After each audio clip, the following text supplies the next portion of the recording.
This is Fortress on a Hill. Thank you for joining us. I'm Henry. And I'm Danny.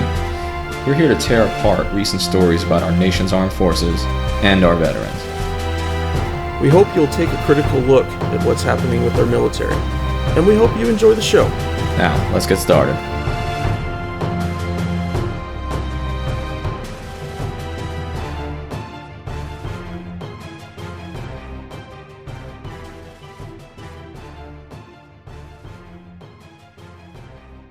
All right, hey, so moving on. This is a brief article I want to talk about. It's called A Requiem for Vietnam. It's from the American Conservative, and it's posted by Andrew Bacevich. I had the pleasure of meeting Colonel retired Bacevich just this week. On this past Monday, March 5th, I was on a conference with him. He was the chair of the panel, and he asked questions, and we were basically doing a retrospective on the War on Terror. And there were 4 veterans on the panel. All of which are also authors and or work for think tanks or teach. And we just discussed the problems with the War on Terror, or what used to be called the War on Terror. Before I went to the conference, though, I printed out this article on Vietnam by Bacevich. Now, Bacevich is a 1969 grad of West Point, served with armored cavalry units in 1970 to 71 in Vietnam. What's interesting about him is that he has been a critic of the war in Iraq and Afghanistan since the outset of those wars. That is rare for a military veteran, especially of his era. He's been remarkably consistent on that. And then his own son was killed in Iraq in 2007, and he received hate mail from people who said that in some ways he was complicit in his son's death because he was anti-war. This is a guy who's been through a lot. I will say that his personality is remarkably warm and humble, and he's just a great guy to know, and I was really thankful to know him. But this article looks back at his war, looks back at Vietnam. But he's always looking forward. And so what he did here is he looked at a June 1975 issue of the New York Review of Books. And they did like a symposium called A Requiem for Vietnam, where they got like the brightest philosophers and politicians and novelists from the era to say a little something about what they thought the Vietnam War meant. This is 2 months after Saigon fell, 2 months after the war was finally lost by the United States.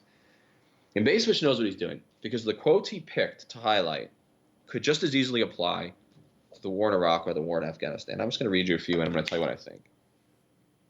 Bacevich starts out by saying that the essays in this symposium were interesting back in 1975, and he says they could serve as a stand-in for a similar symposium, which we might call The Meaning of Iraq and Afghanistan, and he thinks that's unlikely to see the light of day anytime soon. Now, I think we did something similar on Monday for Harper's Magazine. Check out the June edition, and you'll see the transcript, some of which is brilliant words from yours truly. Probably not. But let's take a look at just 4 of the quotes from journalists, historians, authors, scholars about the Vietnam War, and ask ourselves if the same quote couldn't apply to the wars in Iraq and Afghanistan as we look at those in a retrospective. Gary Wills was a journalist and a historian back in the 1970s, and he said, "Because we concentrate on ourselves, the result of Vietnam will probably be that we will have to search for some new place to prove our toughness." That's interesting to me. We lose a war in Vietnam, instead of it making us more humble, more careful about intervention in foreign societies. Gary Wills thinks, in fact, we're going to go around the world looking for places to prove that we are tough. I think that's been the case in Iraq and Afghanistan as well. Quite frankly, those wars have been rather indecisive. They haven't turned out the way we hoped, and yet we've gone even further afield into North Africa, into other parts of the Middle East, trying to prove that we are still the greatest military in the world, which we are, and that we can defeat terrorism. Rather than having a more humble approach, which would be appropriate in my opinion, we look to expand our wars. Susan Sontag, who was a social critic, pretty famous at the time, she said, "We," in quotes, in the anti-war movement, this is the Vietnam anti-war movement, affected public opinion, but we weren't able to affect the use of power or damage the spectacular consensus for continuing a surrogate war without American deaths.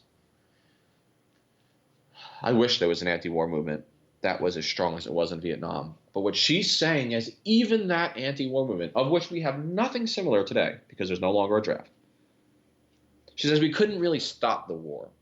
We affected public opinion, but we couldn't really stop what remained an electoral consensus for war. And I would argue that's true today, that even if we did have an anti-war movement, which I wish we did, Democrats and Republicans essentially agree on one thing, which is they have to be tough on foreign policy. And a surprising amount of Americans and a surprising amount of their representatives and senators continue to vote for illegal foreign wars without updating the authorizations for military force or actually declaring war. Chuck Schumer is the minority leader in the Senate. He's a Democrat. Trump would have you believe he's such a liberal. Guess what, guys? He voted for the Iraq War. Mitch McConnell, the evil, hard right villain of left-wing feelings, well, he voted for the war too. So where's the political party that's anti-war? The mainstream leaders of both parties were in favor of the Iraq War and in favor of continuing indefinite war on our current authorizations. Christopher Lasch, who was an historian and social critic, he said back in 1975 that on the one hand, American policymakers exaggerated their own capacity to control events, while on the other hand, they worried excessively about the American image abroad, as they themselves were not quite sure if they were as tough and big as they pretended to be. And this gets back to insecurity. Insecurity is like the original sin of all men and women, but specifically in a culture of masculinity, there's an enormous amount of insecurity. I truly believe that human nature is reflected in government activities, in foreign policy abroad.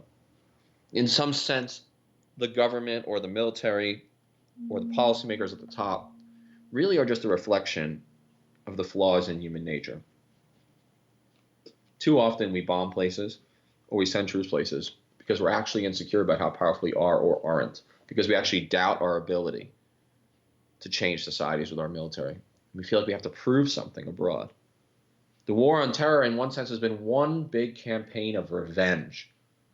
Problem is, we haven't gotten revenge against the people who actually perpetrated 9/11. 15 Saudis perpetrated 9/11 out of 19 total hijackers. We didn't bomb Riyadh. We bombed Baghdad, where there were 0 hijackers. I would argue we've created probably 10 times as many terrorists as we've killed. I want to end on this final one. George Kennan, diplomat and historian.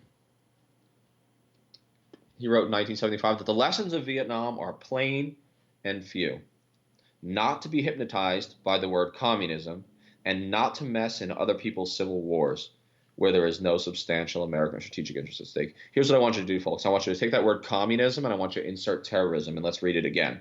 The lessons of, instead of Vietnam, we're going to say the lessons of Iraq and Afghanistan are few and plain. Not to be hypnotized by the word terrorism and not to mess in other people's civil wars. If I was going to write my requiem for the war on terror, it would be that.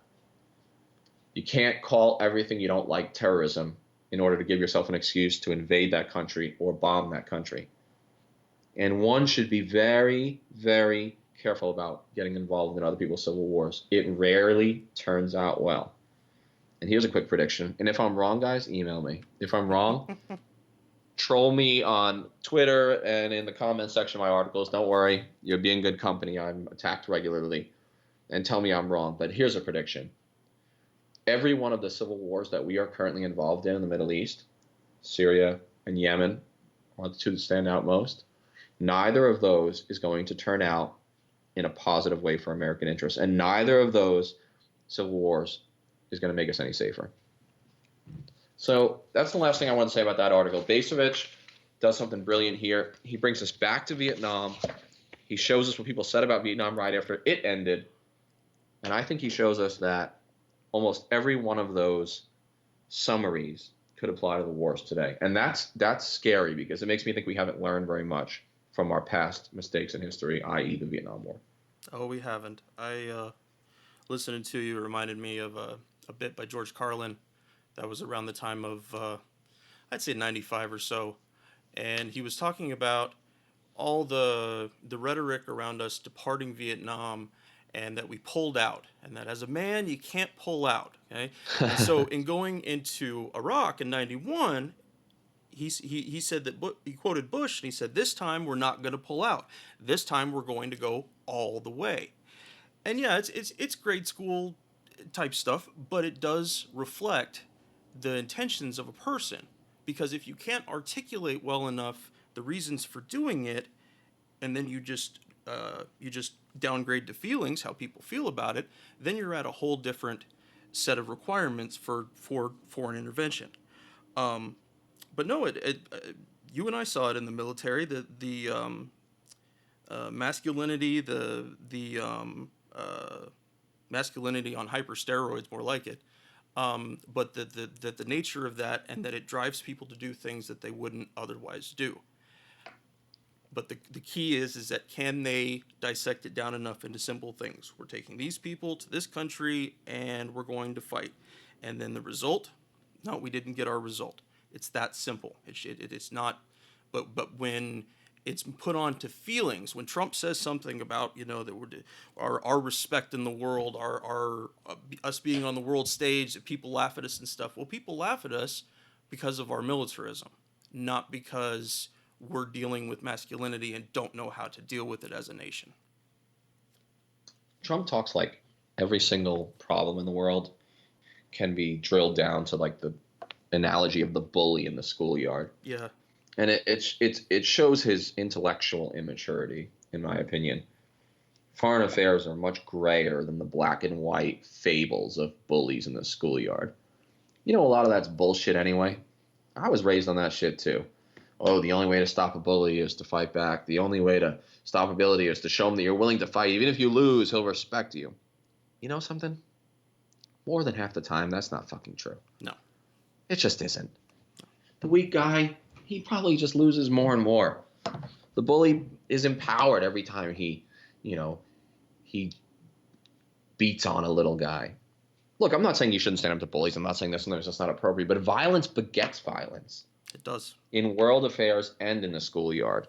But first of all, the schoolyard is not the appropriate analogy. It is so immature and so simplistic. Trump is personally afraid of people laughing at him. He is wildly insecure. And then he applies that to the United States of America. He takes everything personally.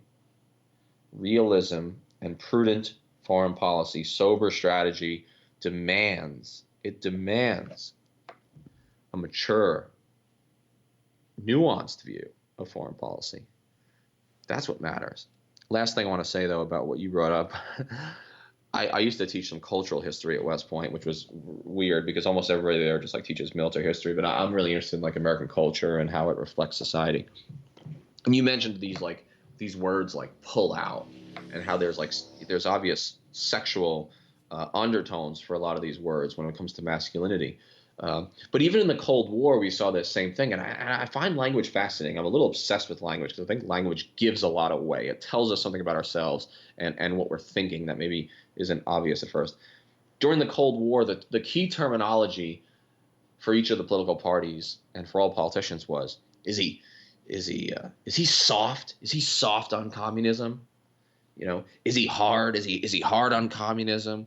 And I'm not trying for schoolyard laughs, but it's interesting that we apply these sort of phallic justifications and these nuances that have the subtlety of sexuality and masculinity as they apply to foreign policy. Keep an eye on that, folks, because there's something to it. Listen to this president, and you'll see that the most sophisticated he ever is still immature schoolyard analogies. And it's dangerous, guys. It's dangerous. We need serious intellectual debate about these issues. We're not getting it. No, we're not getting it at all.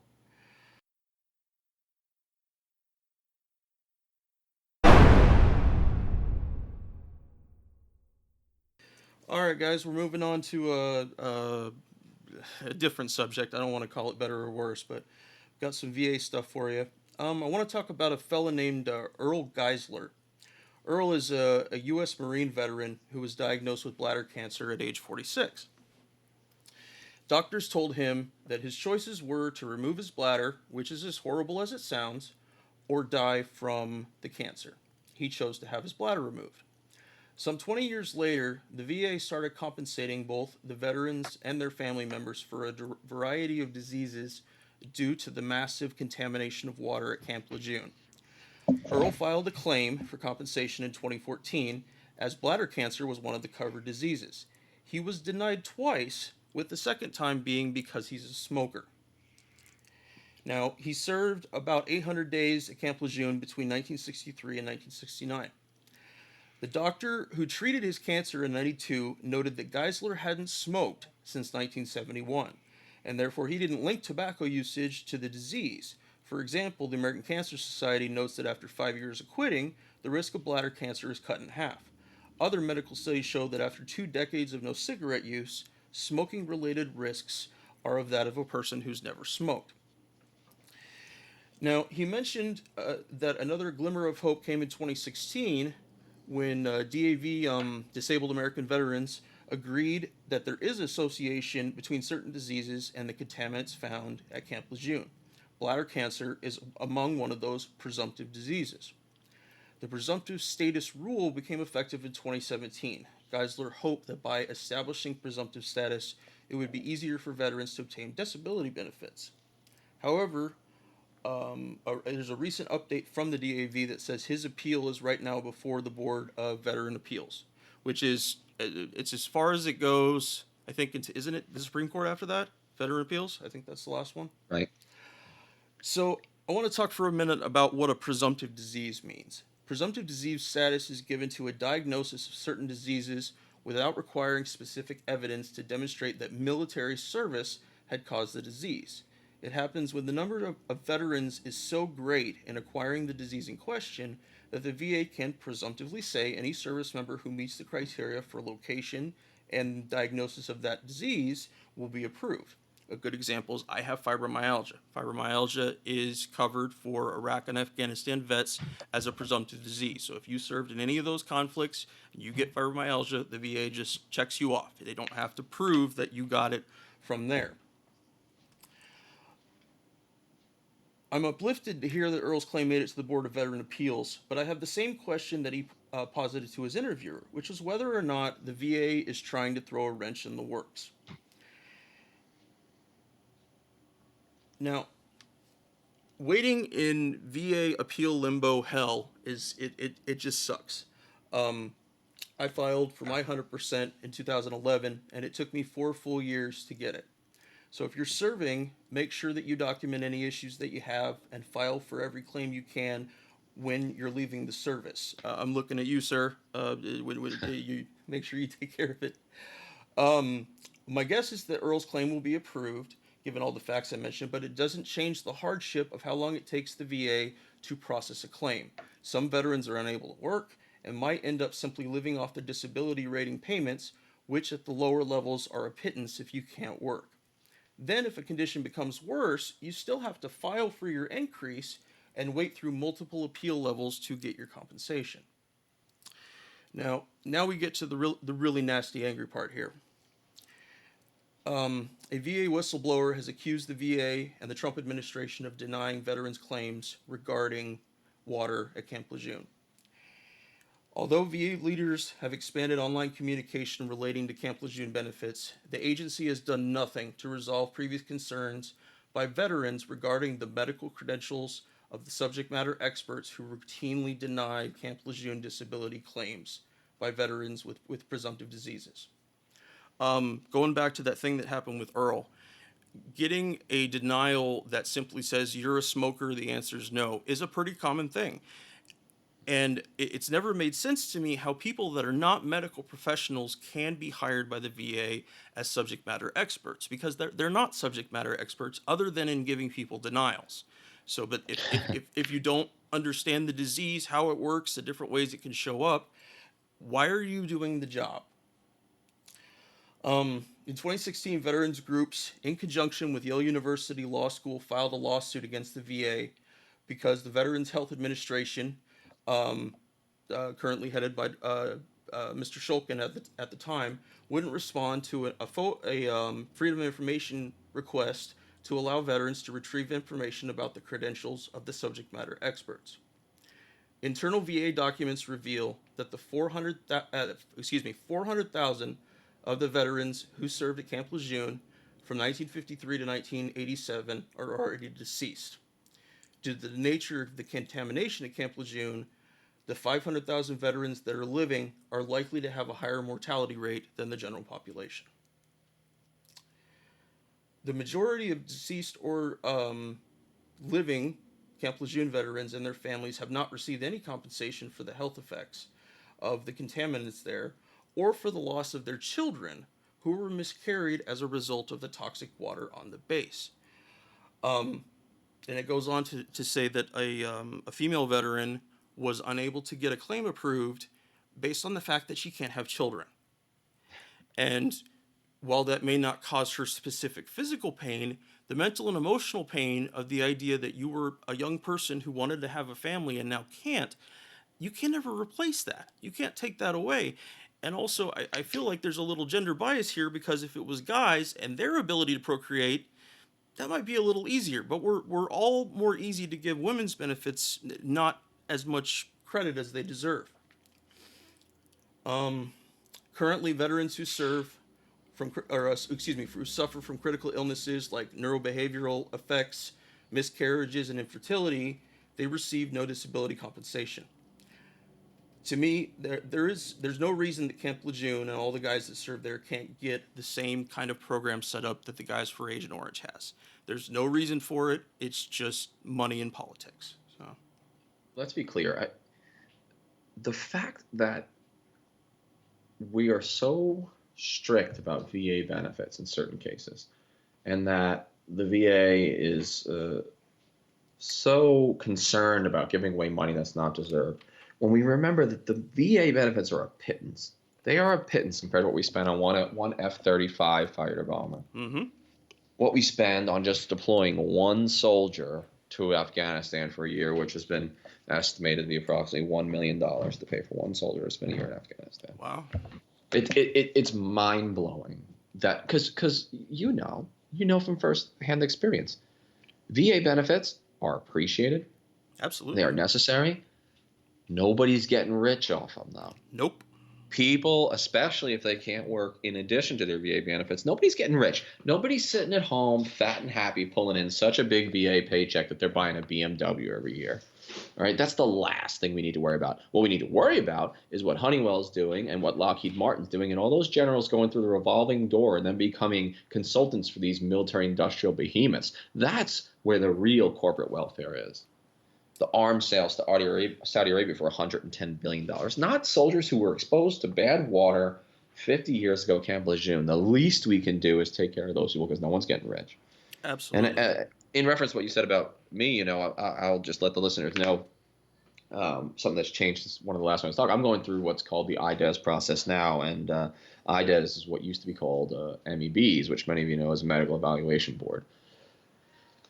The legacy system, which was the MEB system, and I think you know this probably even better than I do, used to separate the DoD side from the VA side. So once you were out of the military, then you sort of on your own volition had to go out and get your VA disability ratings. It could take a long time. Back then, the DoD wasn't even on the same computer system as the VA, and the VA was using paper records most of the time. Finally, now I'm going through what's called the IDES system, which is the Integrated Disability Evaluation System. It's improved, but it's relatively new. So these veterans at Camp Lejeune are not party to the new system. For me, I'm being evaluated for a number of conditions, and the VA side and the DoD side are combined into one 6-month program. So it's integrated, hence the integrated in the IDES process. And whether things end up with either a military medical retirement or just VA disability compensation, that's handled on both sides, the VA and the DoD, before you get out. Now, it's great that the military has gone to that, but the legacy system still applies for probably 95% of veterans who got out of the military before the new IDES system came into effect about 5 years ago. So this is just an important thing to keep in mind, and I'll update the listeners as my process goes along, because I'm sure people are interested. And you've spoken a lot about your process in the legacy system, which is covers most veterans. Yeah. But look, the last thing I want to say about it is let's be honest. Let's be empirically correct about where the money is going in our government, where the big fat cat checks are going. And it's not veterans making $3,000 a month, from the VA. These people aren't getting rich. They're squeaking by. They're making the best of a tough situation. This is not what we should be concerned about. This is not the money we should be, parsing our pennies over. Absolutely. No, it's very frustrating to read about. I'm glad that I'm at the tail end of all my appeals and I don't have to wait on that to take care of my family. There was a time there 4 or 5 years ago that it wasn't enough. And I couldn't. There was nothing I could do. There was nothing I could do to expedite it or to make it any better for myself. I just had to wait out the appeals. So, if anyone listening has any questions on this, I'm pretty versed on VA claims and appeals. Drop us a message at fortressonahill@gmail.com. And also, if you served at Camp Lejeune for any amount of time, go to the doctor, go to the VA, get the benefits that you need to have. The more people that come forward and are seen to be impacted by this, the simpler it becomes for the administration to say, okay, we just want people to shut up and we'll do the right thing now because that's the only possible option we have left. Now I want to show you something, Danny, and you can tell the listeners what you think of it. I'm going to share my screen with you here real quick. I got a little short video that I'd like you to see.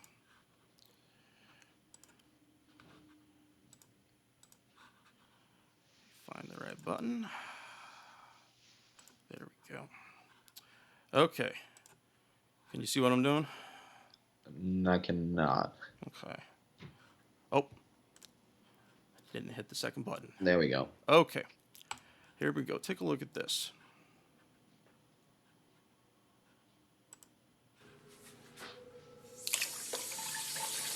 This is what I'm looking at right now is water so dark brown that it looks like coffee's coming out of the faucet in Quantico, Virginia. And now also out of the shower head, making it look like coffee is literally spilling everywhere, or rusty water.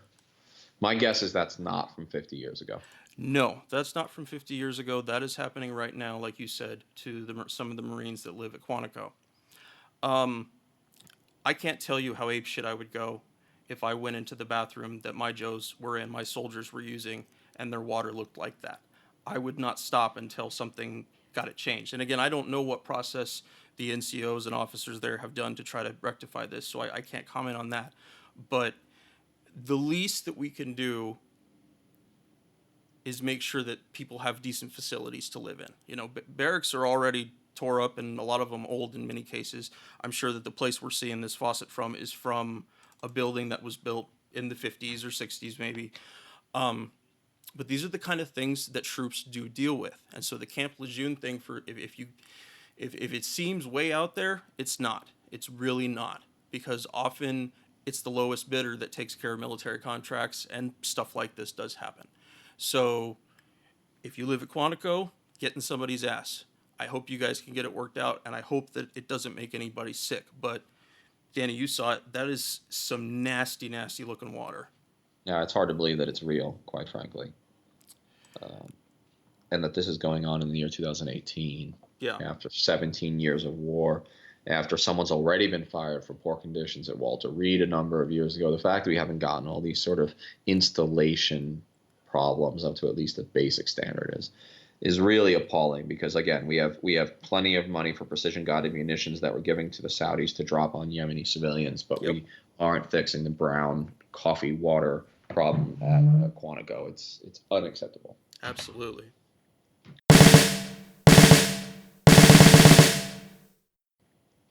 So my last headline today is about Turkey, my favorite American frenemy, our newest frenemy.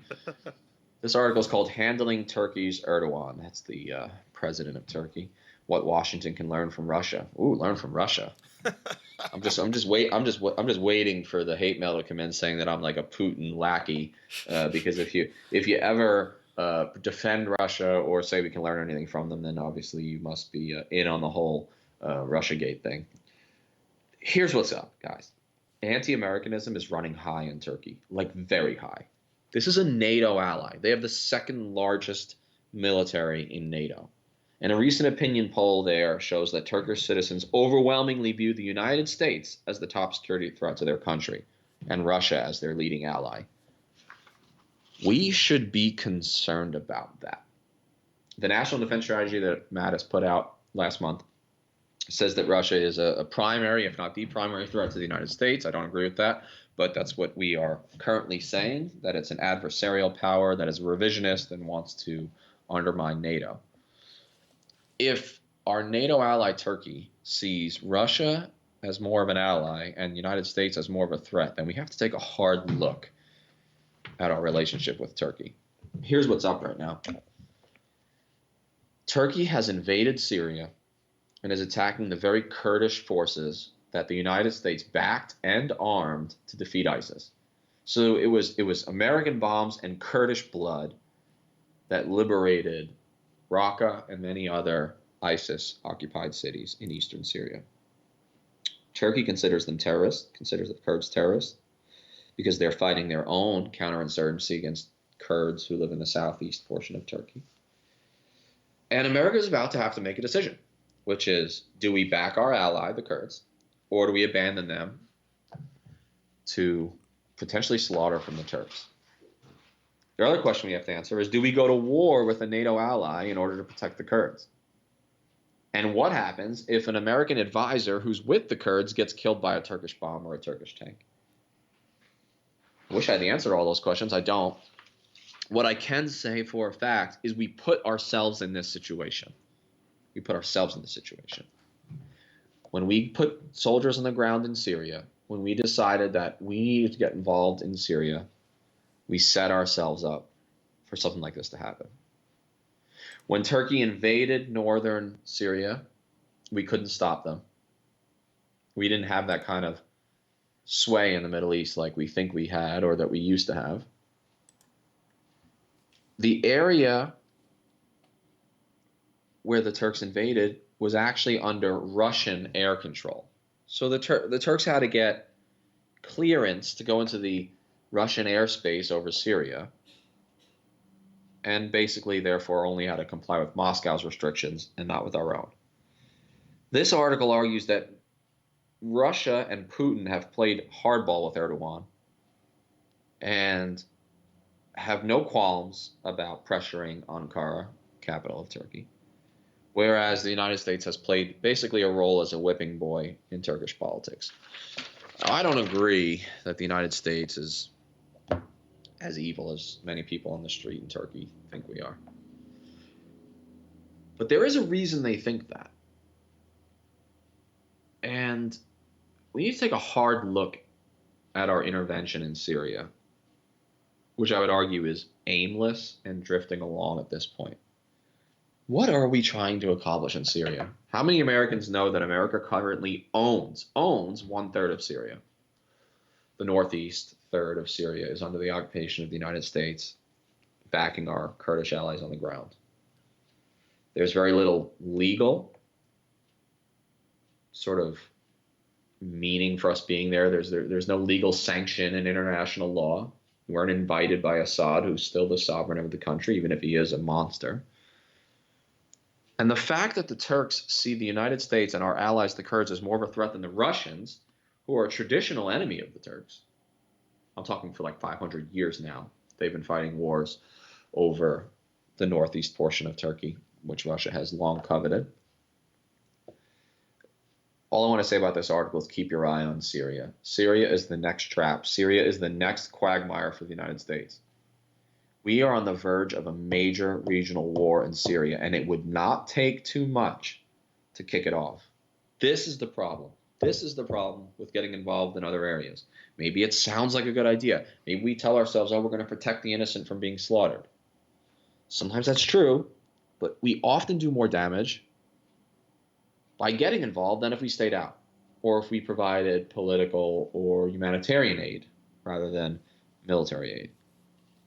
Because right now, we are one dead American soldier, whether he's killed by a Russian aircraft a Turkish tank, one of Bashar al-Assad's Syrian soldiers, or an Iranian member of the Revolutionary Guards Corps, because we are on a standoff along the Euphrates River in Syria now. We occupy 1/3 of Syria. Bashar al-Assad's regime and his Iranian and Russian allies occupy the other 2/3, and we're staring one another down in a new Cold War that looks remarkably, disturbingly similar to Berlin during the Cold War. It will not take much for an accident to happen and a war to kick off in that area. And America is going to have to make another tough call. Abandon the Kurds, which my head tells me is probably the most reasonable thing to do, and my heart pains over, because the Kurds have been good allies for the United States. We put ourselves in this situation again and again where we have to balance the head and the heart. And unfortunately, I think that no matter what decision we take, someone's going to lose, and either the head or the heart is going to be pained.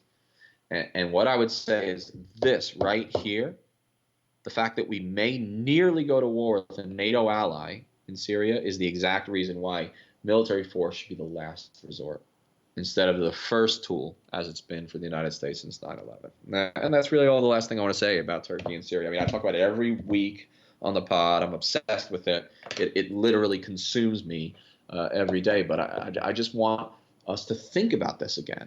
Think about what it means that the United States may go to war or may come into military conflict with a NATO ally because we got involved in somebody else's region. Syria touches Turkey. The United States is thousands of miles away, and yet we insert ourselves in these situations rather than letting the local regional actors work it out for themselves. And we're one accident away from a war. Keep that in mind. No, what you mentioned about the heart, it floors me that the Peshmerga and just Kurds in general, what they have done for the region, trying to help Iraq, trying to wanting to have their own independence, and like you said, it's simpler and easier for us to say no, just we can't do that, but those guys fought hard, and like you said, American bombs and Kurdish blood. Um, but I answered a few questions the other day on Quora, and somebody asked what they thought the next quagmire we were going to get involved in, and I said Syria, and I think you covered it really well. The one thing that I thought about was that Jordanian pilot that went down, and that again we've had that incident. We had the our backed forces and the Russian backed forces that had that fight recently, was in the last 2 weeks. It's not impossible. It's not even improbable at this point. Like Danny said, there's nothing to stop us from getting into a full blown war with another nuclear power at this point. We're just on each other's edges, just like that, and it's hard to grasp, honestly.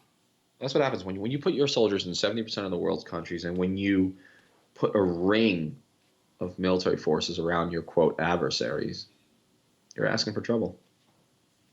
When you put two nuclear-armed military forces in close proximity and you call them an adversary, like we do in official U.S. documents, you're asking for trouble.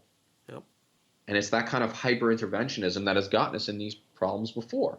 We learned nothing from Afghanistan, where I watched people bleed. We learned nothing from Iraq, where I watched people bleed. And here we are doing the exact same thing in Syria. And my cadets, my freshman cadets who I taught at West Point, are about ready to graduate this May. And some of them are going to the same countries that I was in 17 years later. It's absolutely shocking, and it's terrifying. Yeah. I mean, keep your eye on Syria, folks, because it's going to be interesting in a negative way.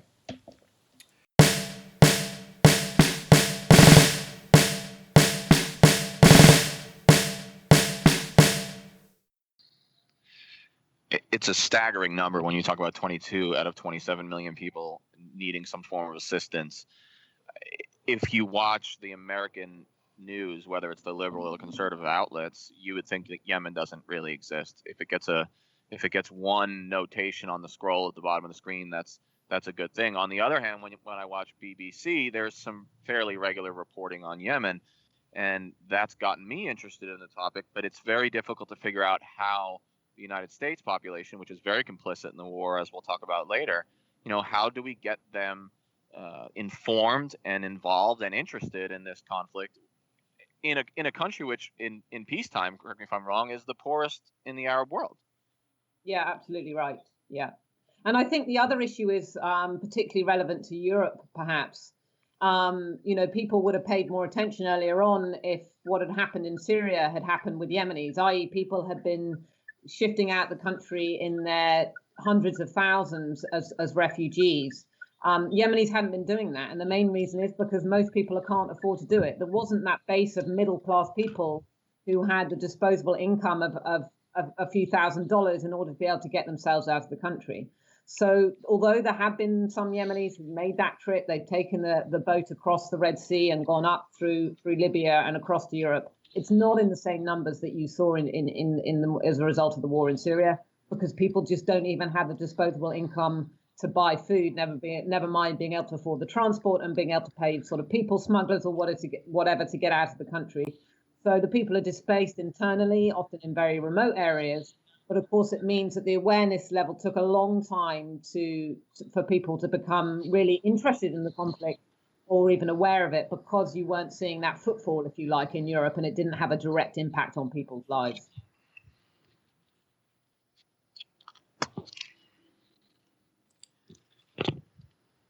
Henry? I'm here. Sorry, I was thinking. I'd like to ask about the battle scene in Al Ghal. How do you say is that how you pronounce that? Yeah, it's fine. Yeah. Number one, I having only seen the Middle East through, like we mentioned earlier, through body armor and carrying weapons, to see you have to take that trip and picturing kind of the obstacles that were in your way, it was just amazing the risks you were willing to take just to go and see the scene there and meet with the people. And as read more and more about it, the Trump administration really wanted to sell it as this high precision kind of thing, that they had a very specific goal. And then they didn't release what was his name, the Al Raimi, that they were after him from the beginning, but they didn't let anybody know. I don't understand why it was worth the risk. Why it seemed like it was more showboating than anything else. I think it was 8 days after President Trump was inaugurated. They said that it was cleared by the Obama administration when it wasn't. But it seemed like our first trip to town kind of mentality. And I just wondered what kind of sense you got from it as far as the notions about the mission. Yeah, I mean, I'm not a military person like you guys, so I'm looking at it very much from an uninformed perspective in that way. But certainly when I went to the village, I think even just driving in there initially was just the fact that the majority of the village was on higher ground, and where the Navy SEALs were coming in was on lower grounds. And so they were, again, not with a military background, but immediately going to be put on the back foot just because of the geographical layout of the village, if you like. Absolutely. Add to that the fact that it should have been very clear to anybody who was planning this operation that they were going to come under heavy and intensive fire from anybody in that area when they turned up. That village was right behind the front lines. They have been fighting the Houthis not since 2015, but since 2014. In that area called Yakla, that refers to the district where the village was. So, of course, the SEALs were coming in on foot, although they'd been airdropped in order for people not to be aware that they were coming. So when the firefight started, people were coming. I mean, I spoke to a guy who was driving from 45 minutes away when he heard what was going on in order to join the fight, not knowing when he set off that this was US and what appeared to be UAE forces as well, involved in this operation. It was only once the firefight started, and the guys there told me they saw the kind of the red lasers on the front of the weapons, that they realized that this wasn't probably the Houthis. And then, of course, when the air support came in, then they knew, because the Houthis haven't got air support. By that stage, all hell has broken loose already. Yeah, I mean, this is what I, even from a US standpoint or a US military standpoint, would be exactly why run that risk, because even if it's Qassem al-Raymi in there, you're going into a situation where there is, tribesmen in there who are armed, who are going to defend their villages, whatever. They're willing to die to do that, and it's got nothing to do with Al-Qaeda. And so, I mean, that was quite clearly an obvious risk at the time. And then there was a lot of suspicion, though, amongst the locals there about where the intelligence for this operation had come from. And I think you have to look back about the US relationship over many years with the Yemeni government, with the former President Saleh, and how that counterterrorism, particularly the intelligence side of it, operated. And that all really came from an agency that the US helped set up in Yemen called the National Security Bureau, or the NSB. And there was certainly a sense from the people that I spoke to, both from the village and elsewhere, that despite the civil war in Yemen, that the Americans were potentially still using that channel with the National Security Bureau that was still being controlled then by Saleh, who teamed up with the Houthis. But that they were still keeping channels of communications open with the NSB and so on. Now, of course, as far as the people in that village were concerned, they were fighting the Houthis. They're their enemy. And so some speculated that the US had been tricked, if you like, into killing off their most senior tribal commander who died in that firefight, who had been leading all of the tribal forces in that area against the Houthis and was killed in that raid. That intelligence, they speculated, had been fed deliberately either to the UAE or to the US from Saleh, from the National Security Bureau, in order to weaken their defenses of their villages in the area of that Yakla. Now, this is the kind of conflict, therefore, the US is throwing itself into when it starts going in there with night raids, or it's going in there with heavily bombing with both drone strikes and air strikes and everything else. Yes, there is a low-level presence of Al-Qaeda there, and I pointed that out in my reporting. But far from harboring, as some people accuse them of, terrorists, they have little choice in joining, or I say joining Al-Qaeda, in fighting alongside Al-Qaeda in this war. In those very rural areas, there's no army units, there's no coalition troops in there. There's no Yemeni government military helping them to fight. So when Al-Qaeda comes along and says, yes, we'll help you fight the Houthis, then of course they're going to be quite willing to take them up on that offer in the absence of anything else. They know that Al-Qaeda brings a risk with them, but the greater risk from them, the greater threat for them, is coming from the Houthis, who are trying to take their land, who are trying to take their villages. Al-Qaeda's not doing that. They're offering to fight alongside them. So they know the risk that brings for them, but the far greater risk for them and the greater enemy, most immediate enemy, is the Houthis. That doesn't mean that they ideologically agree with Al-Qaeda or want them around them, but they don't have a lot of choices when there's a civil war going on and there's nobody else to help them defend their villages. That's the sort of nuance I think that most American leaders seem to miss. And Saleh, I believe, one of the books written about him talked about him dancing on the head of snakes and knowing how to play one side against the other in order to stay in power. And it seems like he learned early on that if you cry terrorist, you can quickly get the United States on your side to potentially support you and attack some of your enemies. Yeah, he did some drone strikes before. We know that from previous reporting that Saleh had managed to get the US to kill off at least one of his enemies in a drone strike by giving them misintelligence. So, of course, in that sense, you can understand the suspicion on the ground that perhaps the United States was still working through its old intelligence sources. You mentioned Al-Qaeda in the Arabian Peninsula, AQAP, which in the United States has been labeled as one of the most dangerous branches or franchises of Al-Qaeda, especially in the wake of the assassination, because that's what it was, of Anwar al-Awlaki, who was an American citizen, and then his teenage son, and then I believe most recently his daughter also killed in the raid. What overall, though, has the result been for AQAP? I've often heard that Al-Qaeda in the Arabian Peninsula has actually been strengthened by the war in Yemen. And if that's the case, why has that been? And to what extent is the United States sort of complicit in that? Well, I still don't think that Al-Qaeda in the Arabian Peninsula would exist today in Yemen if it hadn't been for the Yemeni state. They have, Saleh had, a long history of using Al-Qaeda, like you say, crying terrorists, but also extracting money out of the US in the form of military support and training and funding for many, many years. And you could even look at the data on that and the correlation between sort of Al-Qaeda activity and when the money is going up and down. And also for domestic political reasons, Al-Qaeda was often responsible for many assassinations in knocking out opponents of Saleh as well.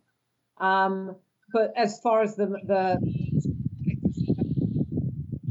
strength, I mean, there's a lot of people now that would argue that Al-Qaeda in the Peninsula is at its weakest point that it has been since 2012. They controlled a lot of territory in southern Yemen. I don't necessarily agree with that, actually. Yes, they controlled territory in the first year of the Saudi intervention in Yemen from 2015 to 2016, but territory hasn't really been a priority for them, certainly since 2012. They learned that it wasn't worth fighting to defend territory after losing so many men back in southern Yemen in 2012. Numbers-wise, again, it's really hard to tell as far as the US is concerned. If they're including all those tribesmen who are both driving around in cars, fighting alongside and sleeping alongside AQAP guys, then the numbers have probably gone into the tens of thousands. But numbers-wise, it's kind of hard to tell. But what they have done in this conflict is made money through smuggling networks, through the looting of military camps, through when they were fighting on the front line with UAE-supported forces in southern Yemen, when they took back military bases that were controlled by the Houthis. The local fighters there told me that Al-Qaeda knew exactly where to go in those military bases to find, the RPGs and the Grad rockets and all the rest of it. They knew where to go and find the equipment to take it out. So, in that sense, the money that they've made more money in the course of this war than in their entire history. And of course, where does that money go? That money goes into either trying to build up relationships in local communities by providing simple things like water and electricity that the state hasn't done ever, or in kind of research and development, which is obviously more of a concern to the US, i.e. in bomb-making capabilities and everything else. The latter, I've no more knowledge or idea about that than anybody else. But yeah, certainly financially, they are at their strongest now than they have ever been because of this war. And they have been able to strengthen because of, more specifically because of the state over many years, but also then the intervention of the Saudi coalition since 2015 has also helped them. It's so striking to me hearing you talk about this, how incredibly counterproductive so much of American and Saudi American-backed forces have been when it comes to AQAP, because in the United States, we're talking about how AQAP is such a dangerous franchise, how it's transnational terror. It's one of the most efficient and able to attack the United States sort of branches of Al-Qaeda, and yet the Saudi-led campaign with U.S. backing, it appears, at least financially and in terms of their ability to kind of intertwine with the community, has only made them stronger. Which leads me to my next question, which is, for our listeners who we hope are, a lot of, broad range of U.S. interests, but also veterans, to what extent is the U.S. military complicit in the Saudi war? You spoke so much about the humanitarian catastrophe there. Well, to what extent are we complicit? What is the U.S. military's role, and how is it playing into this attack from the Saudis? Well, what we do know is that the US is heavily involved in making the air war possible. And according to UN figures, the Saudi coalition bombing is responsible for the majority of civilian casualties in the conflict, because the US Air Force is doing mid-air refueling for the fighter jets being used in the bombing campaign in Yemen, and without that support, they logistically would not be able to send their fighter jets in for bombing runs into the country, of which there have been well over 16,000 air raids in the country since March 2015. So that's really crucial for US support to the air campaign. I've said it before, if the US stopped refueling tonight, then the bombing campaign would have to stop tomorrow, because they don't be able to operate. The other way they're helping the Saudis is on intelligence gathering and on targeting. Now, there are probably more questions than answers on that one. I mean, the US denies that they're actually selecting targets for the Saudi coalition, and in fact have drawn up a long list of no strike list, I think they called it, targets that shouldn't have been hit, which the Saudi coalition went on to target, many of them. Targets such as bridges needed to transport aid and food across the country, and other crucial civilian infrastructure.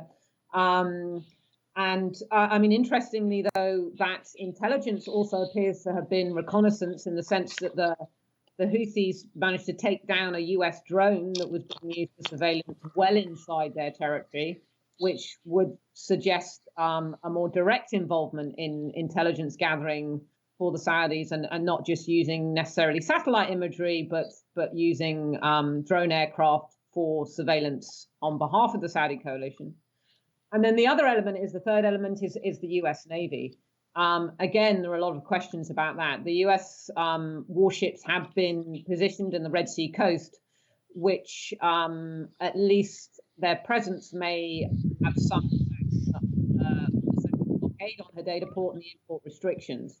Of course, the US Navy in the Gulf of Aden to the south of Yemen, as have many nations. That's been going on, obviously, for many years, with the proximities to Somalia and everything else. But their presence in the Red Sea does raise a lot of questions, because that raises the question of how involved are they in the blockade and import restrictions on the Red Sea coast, which is having a direct impact on people essentially starving to death inside the country. They were obviously there in October 2016, when the Houthis supposedly tried to attack one of the US warships, and the US retaliated by knocking out radar systems onshore. But how permanent is their presence in the Red Sea? Are those warships stationed there just for a few days at a time whilst they're moving through those waters, or are they there semi-permanently and really being heavily involved in the blockade element?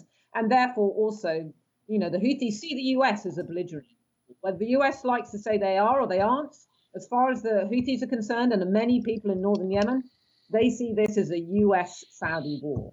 And that comes across in the language when you speak to people. So even if the US like to say we're not actively engaged in the conflict because we haven't got troops on the ground, or we're not moving Saudi troops, as far as people in northern Yemen are concerned, who are being impacted by this both humanitarian crisis and the air campaign, they see the US as a belligerent in this conflict. And so, of course, that puts any US warship, even if they're in international waters, they're still seen, therefore, as a legitimate target by the Houthis, potentially.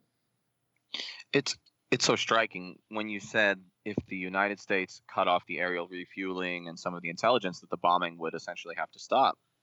Most Americans don't even realize the United States is involved in this war in Yemen. If they've heard of the war, they may know that Saudi Arabia is involved. And yet you're letting me know that, not only is the United States complicit, but in some ways it's the key element in allowing the Saudis to accomplish what they have, which is absolutely wild. And again, on U.S. news networks, there's very little coverage of Yemen. But I remember watching on BBC several times, and there are Houthis in northern Yemen who are really shouting down with America, this sort of language. So like you said, they certainly don't see the distinction between the Saudi campaign and U.S. complicity. Right. I mean, although going back to the Houthi slogan, they don't really help themselves. Their slogan since they started, and it goes back actually to the Iraq War, is death to America, death to Israel, damn the Jews, victory to Islam. I mean, even before the war, their argument was it's like Coca-Cola, that's just a slogan. But yeah, that was always part of their rhetoric, even if they said they didn't really mean it. But I think the issue is now as well is with the weapons sale. I mean, I physically, with my own hands, have dug out bomb remnants from a house where 2 children were killed, and they were US bomb remnants. You can get the serial numbers up of the bomb remnants. You can put them into your phone, and you can find out where those bombs come from. And Wow. yes, there are other countries involved in selling weapons to the Saudi coalition, but the vast majority that you find on the ground are US bomb remnants when you dig out the serial numbers like that. So, of course, when you as a Yemeni can do that yourself when your house has been bombed, or your relatives or your neighbors, and you know that bomb has come from the US, even if the Americans didn't drop it, they're still seeing that as an American bombing, if you like. And that's another issue. I mean, the weapon sales is obviously a big issue for Britain and the UK as well. But the bomb remnants that are turning up mostly in Yemen are US made. It's really demoralizing to hear, and I'm glad that you're here telling us this, because so few Americans understand this issue. President Trump has announced a $110 billion deal with Saudi Arabia. That's billion with a B. So this does not look to be ending anytime soon. What I would say, based on what you're telling us, is that the Houthis don't see any distinction between the Saudis and ourselves. If a family loses a child and they dig up the bomb remnants and they realize it's American, they're going to rightfully blame the United States. Most Americans are not moved by humanitarian concerns, unfortunately. And so I would sort of reorient it this other way for the subset of Americans who does seem to care about our own soldiers. Because it seems like the only thing that the political left and the political right in the United States can agree on is that they love the troops, right? They love the troops, like Henry and I. We're so sick of hearing that. But that's a reality. Yeah. Well, I would submit that perhaps American sailors in the Red Sea and American soldiers throughout the greater Middle East are actually in more danger because of the United States' role in Yemen. It's certainly not winning us any friends on the Arab street, I imagine. Yeah, I mean, Obama's justification for getting involved in supporting the Saudis at the beginning of this was stated as being to protect American interests and American civilians. And, that as you say, now this war, if anything, is doing the exact opposite of that.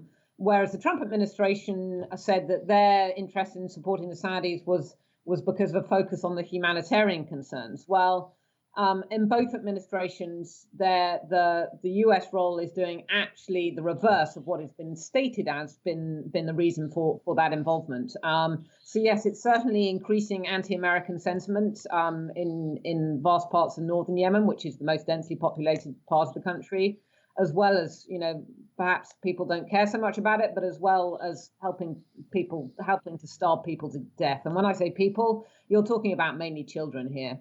And I've seen them now, and that doesn't matter if they're in Houthi territory or in coalition-controlled territory.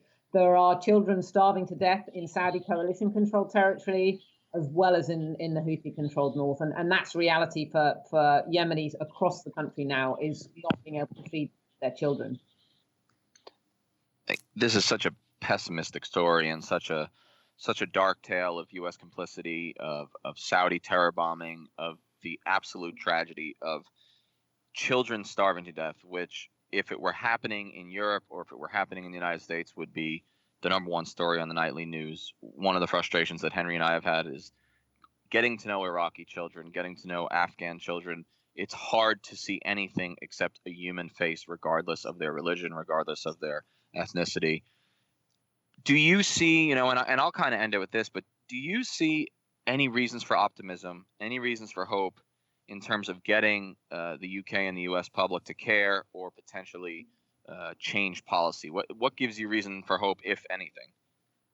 I'm not sure I have much hope about that. There's, of course, the War Powers resolution that will be voted on in the Senate, but I think you can probably predict which way that will go. I think actually in the UK there has been, I think, a bit of a shift in the public conscious anyway. Certainly seeing what happened in reaction to Mohammed bin Salman's visit, the Saudi Crown Prince to the UK, there was quite a lot of pushback, certainly even on the front of the media, into trying to break down the Saudi PR machine, who'd managed to put, mass adverts in all the national newspapers about Mohammed bin Salman's visit and how great it was for the UK. And at least there was some balance on that in the media by pointing out the involvement and impact of the war in Yemen. I suppose my only optimism, if I can call it that, at the moment is the hope for some kind of political discussion starting soon.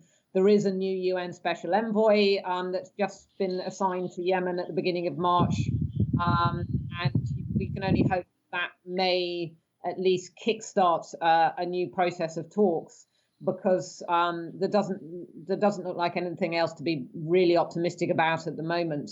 As far as Yemen is concerned, it looks like this war will go on for a long, long time yet. It's disturbing to hear, but I appreciate your candor and tend to agree with you, especially when it comes to U.S. politics. Despite the Sanders-Lee bipartisan bill in the U.S. Senate, I don't hold out much hope for that passing, and I don't hold out much hope for the War Powers Resolution to be revoked or re-looked at in the United States. But at least for our part, I think we're gonna hammer this issue. We did one show on Yemen before you came on. This has been much better because of your, well, you don't like to say expertise, but because of your knowledge on Yemen and your specialty.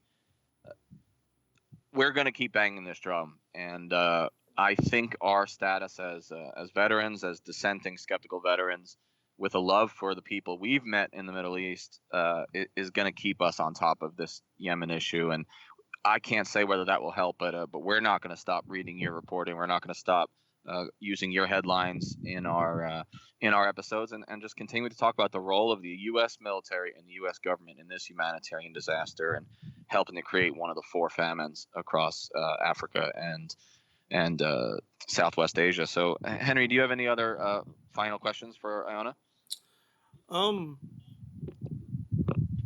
I saw it in a couple different articles that you wrote that you've noticed very succinctly that the Yemeni people have become accepting of the horrible conditions they're living in. And I guess I think that it's important for the people listening to understand about that, what happens to people in that place. So could you describe a little bit about what you've seen as far as citizens there accepting it and kind of the horror that goes with that? Yeah, I think that's really hit me, particularly with children in Yemen. At the beginning of the war, children would be scared when you heard fighter jets coming in on bombing runs. Even now, when they hear the fighter jets coming in, they hear the missiles whistling in as well. They've become so accustomed to it. In places like Fires, which has been under siege and contested territory now for 3 years, children there are living in sniper alleys. So if they go out of their front door and try and cross the street, they are at risk of having their heads essentially. Yet they become used to that. To get out of their house, when I went to meet some of them, they ducked out of the door and they ran with their heads down towards me, and that's normal for them. That kind of level of violence, and you will stand and talk to them in the street where they've seen their friends killed either by snipers or by shelling, and then they will hear gunfire in the background or shelling, and they won't even flinch. And they will just shrug their shoulders and say, we used to be scared, but we're not anymore. It's normal. And how something like that should become normal, particularly for children, is absolutely horrifying. That a child should have to live on a street where there is a tarpaulin stretched across it in order to try and hide themselves from a sniper down the road, or who can't go to school because they risk being killed on their way there. And this has somehow become normal life for many children across Yemen. And then in some of the rural areas, I've met children who will just sit there and daydream about food that they used to be able to eat, about eating chicken, about eating chocolate cake or chocolate bars, things that they can never eat now, about having a fizzy drink like a Pepsi or something like that, that they haven't had for many years now because of the conflict, because they can't afford to buy that kind of food, who are living on bread and oil. I met a family who'd had rice for the first time. They've been given it by a humanitarian organization. We're eating rice for the first time in a month. And they were displaced. They had been living in a cave on a mountainside and had moved out of the cave because the fighting had continued, and were living in a tent. And they got their rice and they were cooking it, the first rice they'd had, the meal they'd had for their family in a month. And they asked me to come and sit down and eat with them. And that's the kind of hospitality you get from Yemenis. And what are we really giving them in return for that? As a citizen of the UK, I know that we're giving in return for that weapon sales to Saudi Arabia, fighter jets. We are, as a country, complicit in the humanitarian crisis because of that support. And yet people who are starving on the side of a mountain will offer you literally their life. I have to say I didn't accept that offer. but yes, I think it's a very depressing place to be now. But I'd always said Yemenis were very resilient people, and they historically have been. They've had very little support from the state, really, if ever. But that resilience is being down bit by bit because of this conflict. People are now just struggling to survive every single day. Really appreciate you sharing everything you have about them. Like Danny mentioned earlier, that there's a disconnect that we feel Americans have from the humanity of, especially of people in the Middle East. That there's a kind of an unspoken tradition of downgrading them. Trump calls people animals, and that we even at times have to go after their families. So it's a very, I know for Danny and I, it's a very foreign place to be right now, but it's really important that people understand the toll that we as Americans are bringing to this, despite the fact that we don't hear anything about American boots on the ground there. The major networks here don't cover it. We're not talking about it at all. And I think that's also, that's just a great example of where America has turned in terms of warfare, period. Between 2001 and today, nothing has changed. We have to take people back to Iraq again because of ISIS. No, this has been absolutely great. We're thankful for the time that you've given to us and the personal experiences you've shared. That's the sort of thing that we not only don't get in the American news, but we can't even bring as veterans of Iraq and Afghanistan, because what most Americans fail to realize is there's such a difference between each of these countries. They're all unique in the same way that any other country is unique. We have a tendency to sort of lump them all together into one monolith, and that's clearly not the case. I know you're getting ready to go to Yemen again soon. Is that correct? Yeah, hopefully, yeah. Well, good luck with that trip, and thanks so much for your time. Hopefully, we can get an update from you in a few months, and maybe there'll be something a little more optimistic to report. And if not, then I think we still need to talk about it and keep ringing the alarm bells over here, as you're doing in the UK as well. Thanks so much for having me and taking such a decent amount of time to talk about Yemen. It's kind of really refreshing. I really appreciate it. And yeah, I'd be happy to come back and talk to you again after my next trip. Well, that'd be great. Well, we're dorks who are just complete nerds and love to talk about things like Yemen. So you're in good company. Thanks very much. It's a small group of people. Yes, it is. It's a niche market, isn't it? Well, thank you again. Not at all. Thanks for taking the time. All right, we'll talk soon. Yeah, talk to you soon. All right, thank you. Thanks, guys. All right, bye.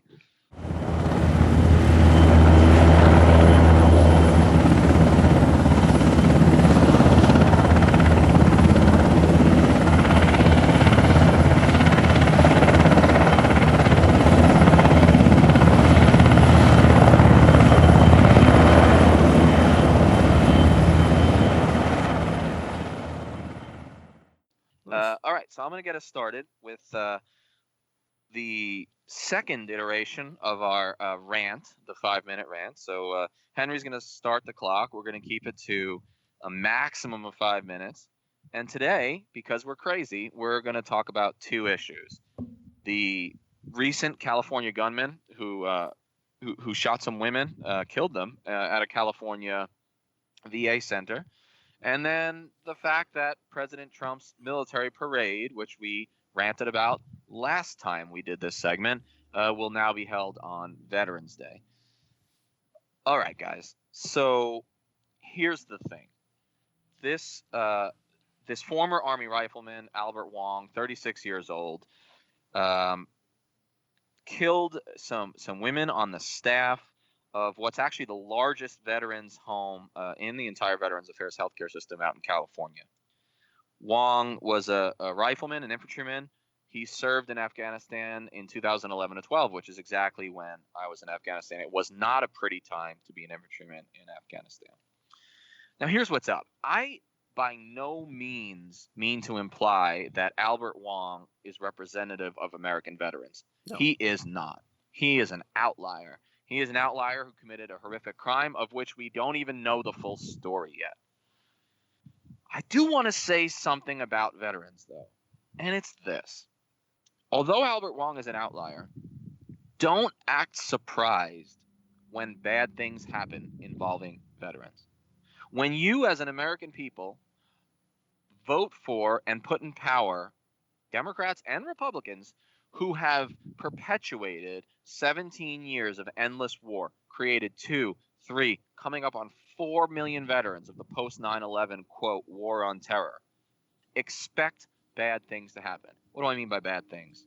I mean, when you create the problem, when you create new veterans, when you create new PTSD, sufferers, you're going to continue to see 22 suicides a day among veterans, as we're seeing. You're going to continue to see homeless veterans. You're going to continue to see occasionally the outlier who commits violence, whether against his own family, the police, or in this case, some amazing public servants who are working for the VA healthcare system. Don't act surprised. Tim O'Brien is one of my favorite writers. He was a private in Vietnam, and he became a novelist. And he said in one of his most famous stories, which was called How to Tell a True War Story, in his amazing collection, The Things They Carried, he said, if you don't like profanity, you don't like reality. And if you send your boys to war, you better expect they're going to come home talking dirty. And I would add to that if you send your boys to war, especially to ill-advised, indecisive wars that are largely fought, we believe, for nothing except their comrades, then you will reap the whirlwind. You reap what you sow. We can't be surprised when there are veteran suicides. We can't be surprised when there are veteran murders. We can't be surprised when there are homeless vets. If we want to fix this problem, we have to do 2 things. Number 1, do less in the world. Be less anti-interventionist. Create less traumatized war veterans. And the second thing is, you motherfucking better put as much money and as much emphasis on the care for those returning veterans as you did on the bombs and the missiles and the planes that took them to these ill-advised war zones. Henry?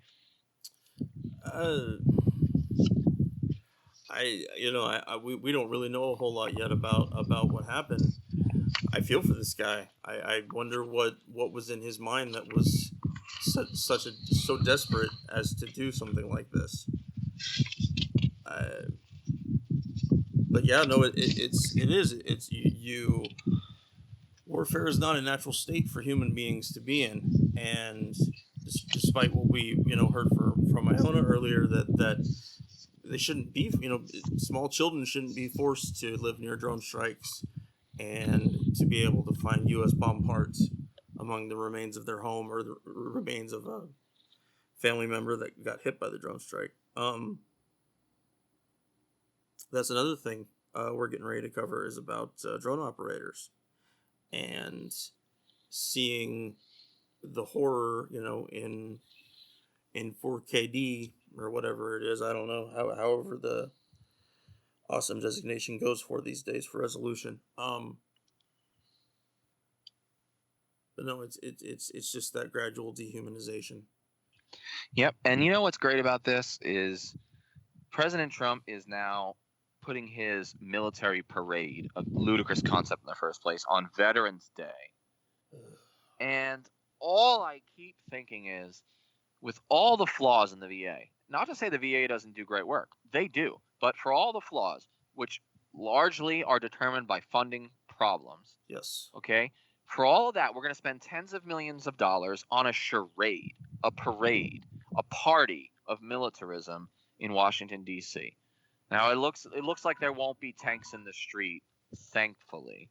But what a worse way to truly honor veterans. Let's take every dollar of that and triple it and match those funds and put them into the VA system.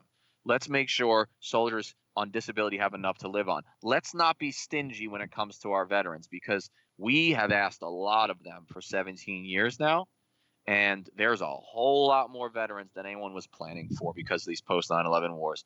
Yep. Bottom line, parade on Veterans Day.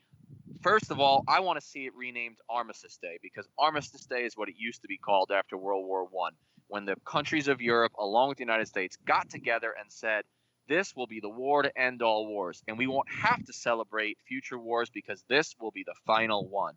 Well, that hasn't panned out, and I'd like to see us spend more time trying to end wars than to celebrate them. And I think we're over time. Yeah, we're over time. So I took bonus 30 seconds, listeners. So for my penance, you guys can pick the next rant topic, okay? You can pick something way out of my comfort zone, and don't worry, I'll still find a way to feel passionate about it. All right. Well, I think that was good too, Henry. I think that was a good little bonus material. Yeah. I here in the next 2 weeks, I'll put out a couple short bonus episodes, and then of course we'll have episode for Friday, and then at least another episode and a half with the interview. Great. So great. So you'll put one out Friday, and then we'll probably do two from Iona. Yeah. I'll do like we did with the other ones. I'll put out the first half on just by itself, and then part two we can attach that to another regular episode. Okay, great.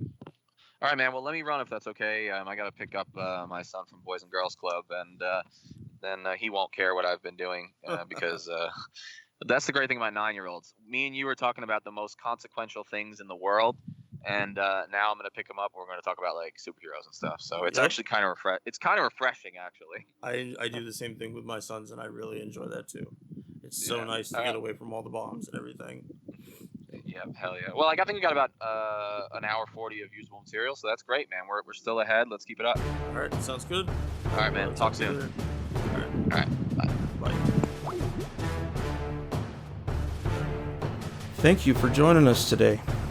Please come join the conversation at www.fortressonahill.com. You can also find us on Twitter at FortressOnAHill or on Facebook at www.facebook.com/FortressOnAHill. We want to hear from our listeners about the topics and issues pertinent to America's military and veteran communities. And last but certainly not least, analyze your news and its sources very closely. Verify everything you read. And remember that no one, no matter how powerful, are above criticism, especially those with the power to send others into harm's way. We'll see you next time.